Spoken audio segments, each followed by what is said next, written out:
Update: my ex-girlfriend wants my forgiveness 5 years after cheating on me. Original post: now this happened a few years ago obviously. We had a little fight when we were 23, both 28 now. We had been dating since high school, moved in together for college. When we had our fight, it was because she was acting off. When I'd ask her what's wrong, she kept brushing me off. I guess I got a little too worried for her and got invasive of her personal space because she ended up arguing with me. I ended up booking a hotel for a week to give her some space in the home I had paid for. When I came back, I saw a pendant of a crucifix in my bedroom's countertop. When I asked her whose this was, she simply claimed it was hers.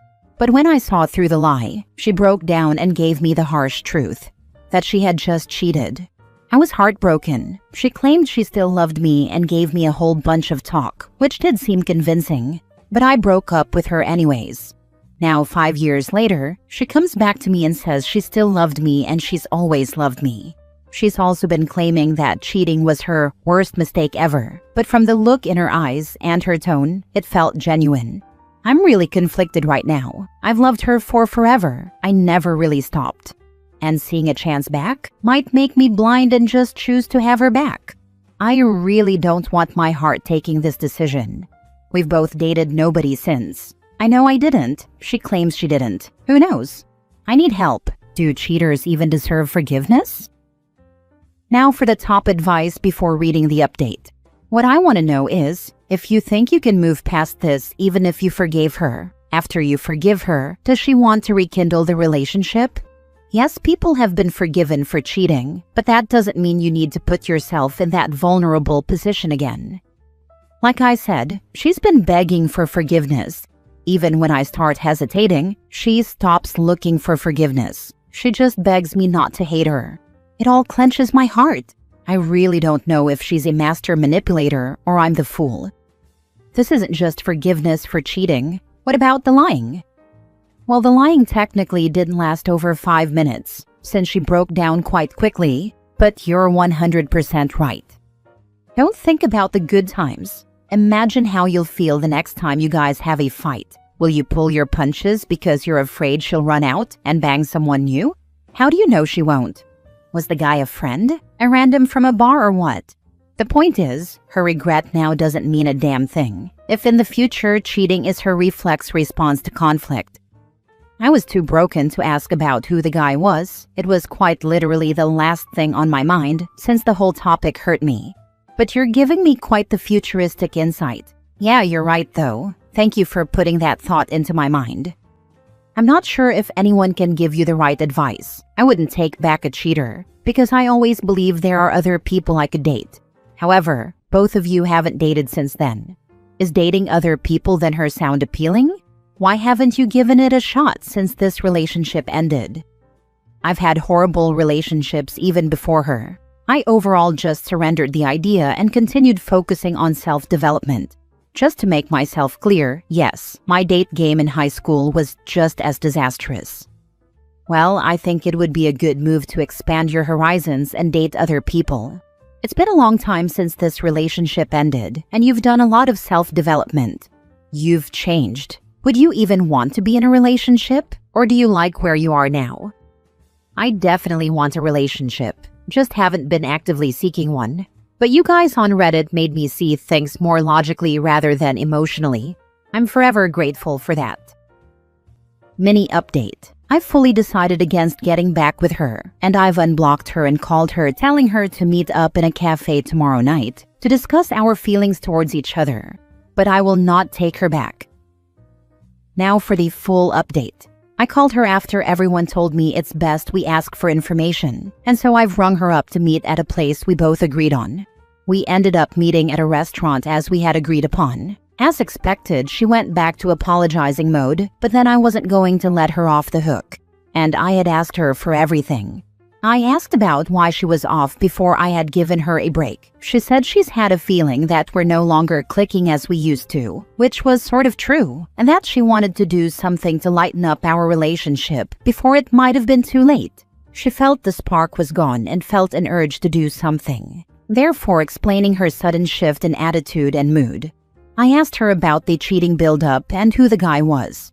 She says she went out with a certain friend I already know. We'll call her Rosie. Now, I always knew Rosie liked to act like a whore.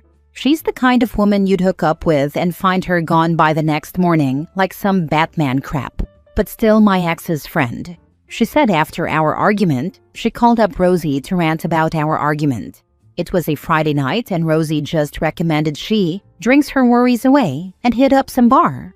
They did just that. Once they got too drunk, apparently Rosie just started flirting around, and that gathered attention to her and her clique, which is my girlfriend. Before she knew it, she continued drinking with some other guy while she wasn't sober, and she ended up spending the night at my house with some other guy.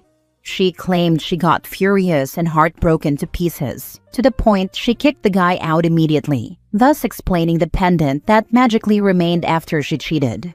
She also claimed that she blocked and ghosted Rosie on everything right away, which I can personally confirm because I have not seen my ex and Rosie together in a very, very long time. I asked her after, has she really been single all this time? She confessed that she had tried to find replacements, in which she did not get sexual with at all. But these replacements were never good enough. I asked her, how is that possible for the past 5 years? She stated she just tossed aside her sexual and romantic needs and focused more into her work, so that she can just let go of whatever she felt.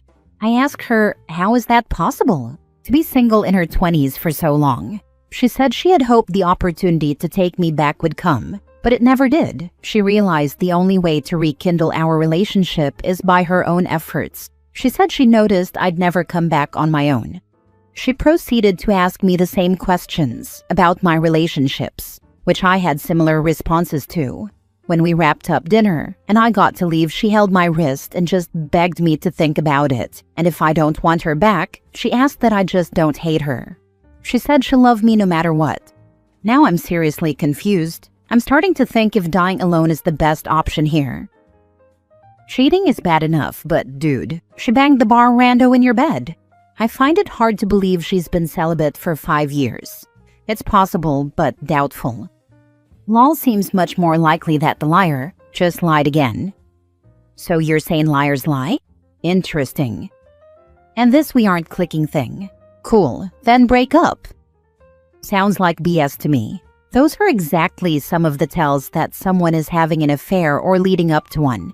My bet is that it wasn't a rando and she was already having an affair or developing one before the week apart. Saying that it was a random person, she was drunk, and she knew it was a mistake immediately is a better cover story than she was cheating on him with another guy for several months. I'm not seeing much work on her part to justify taking her back. She just realized that she ruined a good thing and wants it back. That is not the same thing as having true remorse, working on oneself to figure out why she did it, and doing the work necessary to make sure that it never happens again. My recommendation is to move on, unless there is a whole lot of positive info that OP left out. Next story. I feel awful about breaking up with my ex-girlfriend. I, 26 male, broke up with my girlfriend of 9 months, 26 female last week, and I can't stop thinking about it. My ex is a good person, and she was always super nice and giving, and I really liked her. I just didn't feel any spark. About a month before I broke up with her, I met another woman, 27 female, and all that I didn't have with my ex I have with her. I never cheated, but I did break up with my ex to pursue this other woman. When I broke up with my ex, she didn't seem sad.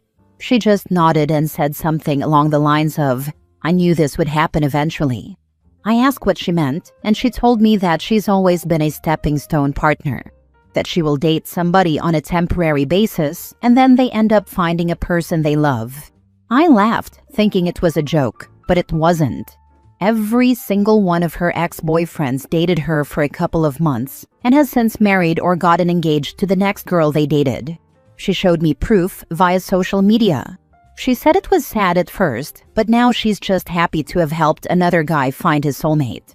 What shocked me most is when my ex told me I should go for it, that I deserved a happily ever after, and she was excited for me to have the love I deserve.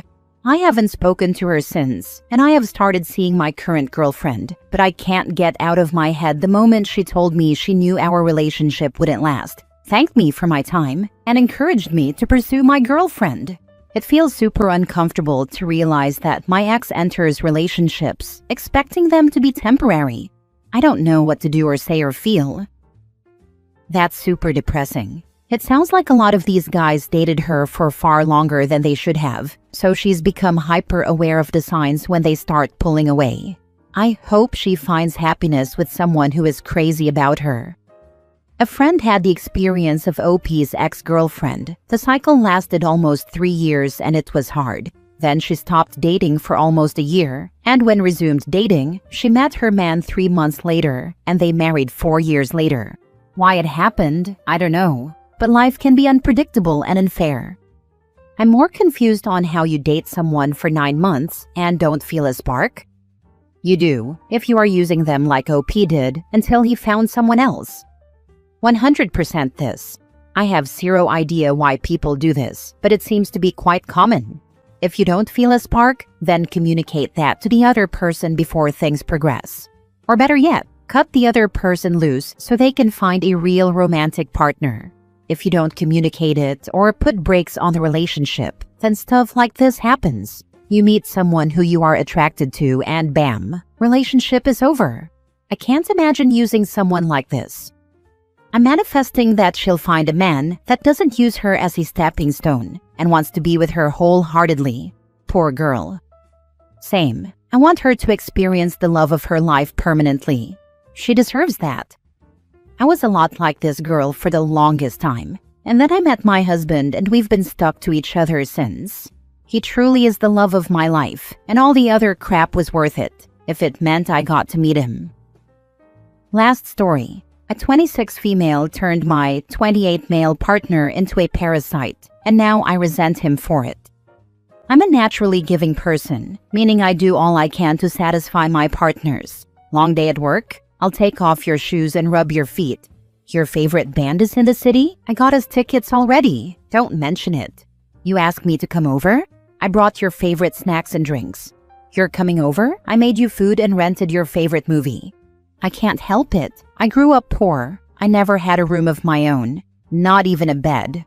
I know what it's like to go to bed with an empty stomach and pretend to be on a diet so people don't notice that you actually can't afford lunch. So when I love someone, I do everything I can to make their lives easier. My partner comes from a neglectful single mother who ended up passing away at a young age. It took a very long time for him to even feel comfortable enough to share anything that was going on with his life, because that's what he was taught at a young age. However, in the last half year that he finally became comfortable enough to receive my care, it went from being hesitant to expect certain things all the time. All I wanted was to be a reliable shoulder to my partner, someone who would have his back when needed, and someone who I could rely on as well. But somehow, now I'm having to pick up and drop him off everywhere because he can't afford his car anymore.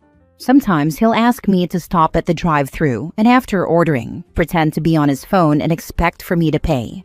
Last week, he asked me to send him an Uber because his car declined and he had a shift to go to.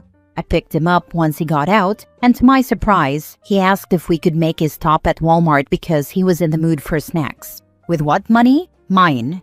Writing it down, I'm embarrassed, and to an extent guilty that maybe I'm overreacting, but it's just the fact that things that were meant as a gesture or favor suddenly became expected, and none of them are reciprocated, sometimes not even thanked for.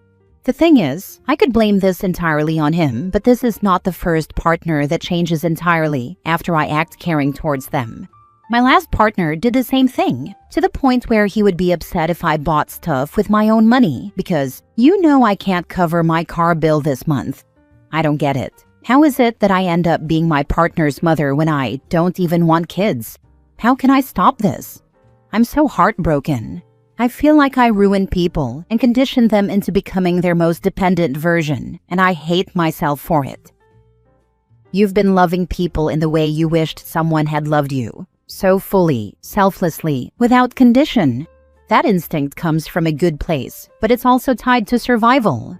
You learn that you need to earn people's love by proving yourself and anticipating their needs before they're voiced. And because of that, you keep attracting people who are drawn to your emotional labor, but not ready to match it. You're just giving so much that they don't have to step up. That's not on you, but it is on you to stop allowing it. Going forward, stop leading with how much you can give. Lead with how much they're willing to meet you halfway. Pay attention to who shows up without being asked and takes initiative and offers. And when someone reveals they're comfortable benefiting from your care without reciprocating it, believe them and walk away. You're not here to fix anyone. You're here to be loved properly. If this keeps happening, it might be time to reflect on why love feels safest when you're needed instead of valued. Therapy can help, but even without it, you can start by asking yourself one thing in every connection. Is this mutual? If the answer is no, then protect your peace. I think you just need to leave him. He's not going to change. As a fellow people pleaser, one thing I started asking myself was, why am I doing this? Why am I bending over backwards to help them? Am I doing this with a genuine intent of being giving and helpful? Or am I trying to use this as a way to get closer to them / appease them? What is my true intent? Oftentimes, I found that I was conditioned as a child to appease for love and led to believe I was not worth love if I did not appease. Then I'd cease people-pleasing for people who took advantage of it, and they showed me their true colors when they wouldn't get what they wanted anymore. All around, it was toxic.